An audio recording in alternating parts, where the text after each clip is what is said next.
Sir একটারে গুলি করি একটাই মরে বাকিটি যায় না। আলিফের কণ্ঠে আমি সেই প্রতিধ্বনি শুনতে পেয়েছি।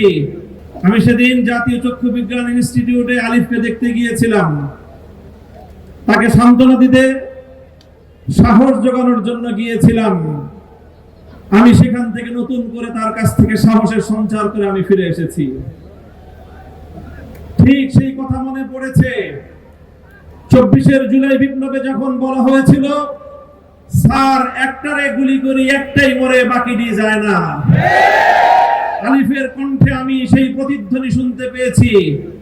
আলিফ আমার হাত ধরে বলেছে, গলায় যখন কাটা প্রথমে বিদ্ধ হয় তখন অল্প কষ্টেই সেই কাটা অপসারণ করা যায়, কিন্তু সেই কাটা যদি গলায় ভালো করে বিদ্ধ হয়ে যায় সেই কাটা গলা থেকে অপসারণ করতে অনেক রক্তক্ষরণ হয়।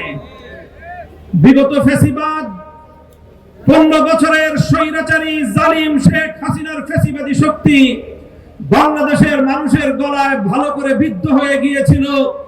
তাই 1400 বীর বিপ্লবীর শাহাদাতের রক্তের মধ্য দিয়ে সেই ফ্যাসিবাদকে আমাদের উৎখাত করতে হয়েছিল।